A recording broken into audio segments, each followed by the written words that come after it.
है तो इस अध्याय को आप अंत तक प्रेम पूर्वक सुनिएगा। दूसरे अध्याय में देवताओं के तेज से देवी का प्रादुर्भाव और महिषासुर की सेना के वध का वर्णन मिलता है। महर्षि मेधा बोले, प्राचीन काल में देवताओं और असुरों में पूरे 100 वर्षों तक घोर युद्ध हुआ था और देवराज इंद्र देवताओं के नायक थे। इस युद्ध में देवताओं की सेना परास्त हो गई थी और इस प्रकार संपूर्ण देवताओं को जीतकर महिषासुर इंद्र बन बैठा था। युद्ध के पश्चात हारे हुए देवता प्रजापति श्री ब्रह्मा को साथ लेकर उस स्थान पर पहुंचे जहां पर भगवान शंकर विराजमान थे। देवताओं ने अपनी हार का सारा वृत्तांत भगवान श्री विष्णु और शंकर जी से कह सुनाया। वह कहने लगे, हे प्रभु, महिषासुर सूर्य, चंद्रमा, इंद्र, अग्नि, वायु, यम, वरुण तथा अन्य देवताओं के सब अधिकार छीन कर सबका अधिष्ठाता स्वयं बन बैठा है। उसने सब देवताओं को स्वर्ग से निकाल दिया है। वह मनुष्यों की तरह पृथ्वी पर विचर रहे हैं। दैत्यों की सारी करतूतें हमने आपको सुना दी है और आपकी शरण में आए हैं कि आप उनके वध का कोई उपाय सोचें। देवताओं की बातें सुनकर भगवान श्री विष्णु और शंकर जी को असुरों पर बड़ा गुस्सा आया। उनकी भौहें तन गई और आंखें लाल हो गई। गुस्से में भरे हुए भगवान विष्णु के मुख से बड़ा भारी तेज निकला और उसी प्रकार का तेज भगवान शंकर, ब्रह्मा और इंद्र आदि दूसरे देवताओं के मुख से प्रकट हुआ। फिर वह सारा तेज एक में मिल गया और तेज का एक पुंज वह ऐसे दिखता था जैसे कि ज्वाल्यमान पर्वत हो। देवताओं ने देखा कि उस पर्वत की ज्वाला चारों ओर फैली हुई थी और देवताओं के शरीर से प्रकट हुए तेज की किसी अन्य तेज से तुलना नहीं हो सकती थी। एक स्थान पर इकट्ठा होने पर वह तेज एक देवी के रूप में परिवर्तित हो गया और अपने प्रकाश से तीनों लोकों में व्याप्त जान पड़ा। वह भगवान शंकर का तेज था। उससे देवी का मुख प्रकट हुआ। यमराज के तेज से उसके सिर के बाल बने। भगवान श्री विष्णु के तेज से उसकी भुजाएं बनी। चंद्रमा के तेज से दोनों स्तन और इंद्र के तेज से जंगा तथा पिंडली बनी और पृथ्वी के तेज से नितंब भाग बना। ब्रह्मा के तेज से दोनों चरण और सूर्य के तेज से उनकी अंगुलियां पैदा हुई। वसुओं के तेज से हाथों की अंगुलियां एवं कुबेर के तेज से नासिका स्वामी। प्रजापति के तेज से उनके दाढ़ों और अग्नि के तेज से उनके नेत्र बने। संध्या के तेज से उनके कान और वायु के तेज से प्रकट हुए थे। इस प्रकार उस देवी का प्रादुर्भाव हुआ था। महिषासुर से पराजित देवता उस देवी को देखकर अत्यंत प्रसन्न हुए। भगवान शंकर ने अपने चक्र में से एक त्रिशूल निकाला और उस देवी को दे दिया। वरुण ने अपने चक्र में से एक चक्र निकालकर उस देवी को दिया। अग्नि ने उसे शक्ति दी। वायु ने उसे धनुष और बाण दिया। सहस्त्र नक्षत्रों वाले श्री देवराज इंद्र ने उसे अपने वज्र से उत्पन्न किया। वरुण ने अपने चक्र में से एक घंटा निकालकर उस देवी को दिया। यमराज ने एक घंटा दिया। प्रजापति ने उस देवी को स्फटिक की माला दी और ब्रह्मा जी ने उन्हें कमंडलू दिया। सूर्य ने देवी के सभी रोमों में अपनी किरण का तेज भर दिया।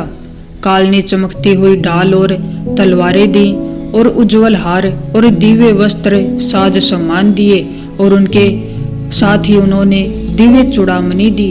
2 कुंडल, कंकण, छत्र, अर्धचंद्र, बाहों के लिए बाजूबंद, स्टोन के नुपुर, गले के लिए सुंदर मूर्तियां और अंगुलियों के लिए रत्नों से बनी हुई अंगूठियां उन्हें भेंट की। समुद्र ने सुंदर कमलों की मालाएं बनाई और उसके साथ कई प्रकार के अस्त्र और अभेद कवच दिए और इसके अतिरिक्त उसने सभी ना कुम्हलाने वाले सुंदर कमलों की मालाएं बनाई। समुद्र ने सुंदर कमलों का फूल आभूषण बनाया। हिमालय ने सवारी के लिए सिंह और इसी तरह के रत्न देवी को दिए गए। एक से राज कुबेर ने मधु से भरे पात्र और शेष नाग ने उन्हें विभूषित नागहार से भेंट किया। इसी तरह अन्य देवताओं ने भी उन्हें आभूषण और अस्त्र देकर सम्मानित किया। इसके बाद देवी ने उच्च स्वर में गर्जना की। उनके इस भयंकर नाद से आकाश गूंज उठा। देवी का उच्च स्वर सिंह नाद समा न सका। आकाश में उनका स्वरूप छोटा सा प्रतीत होता था। उसके बड़े जोर की प्रतिध्वनि हुई, जिससे सारी दुनिया में हलचल मच गई और समुद्र कांप उठा, पृथ्वी डोलने लगी और सब पर्वत हिलने लगे। देवताओं ने उस समय आकर्षक हो सिंह दल जगतमयी देवी से कहा, देवी तारा जय हो। इसके साथ ही महर्षियों ने भक्ति भाव से स्तुति की। संपूर्ण त्रिलोकी को शोक मग्न देखकर दैत्यगण अपनी सेना को साथ लेकर गए और हथियार आदि हुंकार कर उठ खड़े हुए। महिषासुर के क्रोध की कोई सीमा नहीं थी। उन्होंने क्रोधित चित्रावली में कहा, यह सब क्या उत्पात है।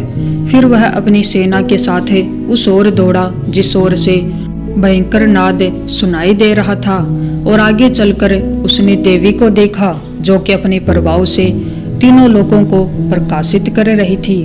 उसके भार से धरती दब रही थी। देवताओं के मुकुट से आकाश में एक रेखा सी बन रही थी और उसके धनुर्धर के टंकोर से सभी लोग प्रसन्न हो रहे थे। देवी अपने सहस्त्रों भुजाओं को संपूर्ण दिशाओं में फैलाए हुए स्थित थी। इसके बाद देवी का दैत्यों के साथ युद्ध छिड़ गया। नाना प्रकार के अस्त्र शस्त्रों के प्रहार से दिशाएं उद्भासित होने लगी। चिक्षुर नामक असुर महिषासुर का सेना नायक था। वह देवी के साथ युद्ध करने लगा। चतुरंगिनी सेना लेकर चामर भी लड़ने लगा। 60,000 रथियों के साथ आकर उदग्र नामक महादैत्य ने लोहा लिया।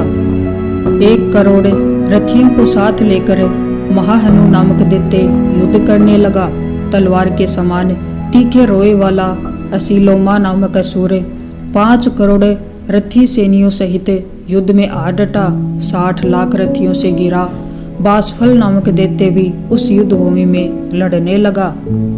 परिवारिता नामक राक्षस हाथी सवार और घुड़सवारों के अनेक दलों तथा 1 करोड़ रथियों की सेना लेकर युद्ध करने लगा। बिडाल नामक दैत्य 5 अरब रथियों से गिरकर लोहा लेने लगा। इनके अतिरिक्त और भी हजारों महादैत्य रथ, हाथी और करोड़ों की सेना साथ लेकर देवी के साथ युद्ध करने लगे। स्वयं महिषासुर रणभूमि में सहस्त्र रथ, हाथी और करोड़ों की सेना से घिरा हुआ खड़ा था। वे दैत्यों देवी के साथ तोमर, बिंदीपाल, शक्ति, मूसल, खड्ग, परशु और पटिस आदि अस्त्र शस्त्रों का प्रहार करते हुए युद्ध कर रहे थे। देवी ने क्रोध में भरकर खेल खेल में ही अपने अस्त्र शस्त्रों की वर्षा करके दैत्यों के समस्त अस्त्र शस्त्र काट डाले। उनके मुख पर परिश्रम या थकावट का लेस मात्र भी चिन्ह नहीं था। देवता और ऋषि उनकी स्तुति करते थे और वे भगवती परमेश्वरी दैत्य पर अस्त्र शस्त्रों की वर्षा करती रही। देवी का वाहन सिंह भी क्रोध में भरकर गर्दन के बालों को हिलाता हुआ असुरों की सेना में इस प्रकार विचरने लगा, मानो वनों में दावानल फैल रहा हो। रणभूमि में दैत्यों के साथ युद्ध करती हुई अंबिका देवी ने जितने निश्वास छोड़े, वे तत्काल सैकड़ों हजारों गणों के रूप में प्रकट हो गए और परशु, बिंदीपाल, खड्ग तथा पट्टिस आदि अस्त्रों द्वारा सुरों का सामना करने लगे। देवी की शक्ति से बढ़े हुए वे गण असुरों का नाश करते हुए नगाड़ा और शंख आदि बाजे बजाने लगे। उस संग्राम महोत्सव में कितने ही गण मृदंग बजा रहे थे। तदंतर देवी ने त्रिशूल से, गदा से, शक्ति की वर्षा से और खड्ग आदि से सैकड़ों महादैत्यों का संहार कर डाला। कितनों को कांटे के भयंकर नाद से मूर्छित करके मारा। बहुतेरों को पास से बांधकर धरती पर घसीटा। अनगिनत दैत्य उनकी तलवार की मार से टुकड़े हो गए। कितने ही गदा की चोट से घायल होकर धरती पर सो गए। कितने ही मूसल की मार से रक्त वमन करने लगे। बाज की तरह झपटने वाले दैत्य अपने प्राणों से हाथ धोने लगे। कुछ की बाहें छिन्न भिन्न हो गई, कितनों के गर्दन मस्तक कट कर गिरे। मस्तक कट जाने पर भी वे फिर उठ जाते थे और केवल धड़ के रूप में ही युद्ध करने लगते। दूसरे केवल युद्ध के बाजों की लय पर नाचते। कितने ही बिना सिर के धड़ हाथों में खड्ग और शक्ति लिए दौड़ते थे तथा दूसरे महादैत्य ठहरो ठहरो यह कहते हुए देवी को युद्ध के लिए ललकारते थे। जहाँ संग्राम हुआ वहाँ की धरती देवी के गिराए हुए रथ, हाथी, घोड़े और असुरों की लाशों से ऐसी पट गई थी कि वहाँ चलना फिरना असंभव हो गया था। दैत्यों की सेना में हाथी, घोड़े और असुरों के शरीरों से इतनी अधिक मात्रा में रक्तपात हुआ कि थोड़ी ही देर बाद वहाँ खून की बड़ी बड़ी नदियां बहने लगी। जगदम्बा ने असुरों की विशाल सेना को क्षण भर में नष्ट कर दिया। ठीक उसी तरह जैसे तृण और काष्ठ के भारी ढेर को आग कुछ ही क्षणों में भस्म कर देती है। सिंह भी गर्दन के बालों को हिला हिलाकर जोर जोर से गर्जना करता हुआ दैत्यों के शरीरों से मानो उनके प्राण चुन लेता था। वहां देवी के गणों ने भी उन महादैत्यों के साथ ऐसा युद्ध किया जिससे आकाश में खड़े देवगण उन पर बहुत संतुष्ट हुए और फूल बरसाने लगे। इस प्रकार दुर्गा सप्तशती का दूसरा अध्याय समाप्त हुआ। सभी अध्याय सुनने के लिए हमारे चैनल से जुड़े रहिए।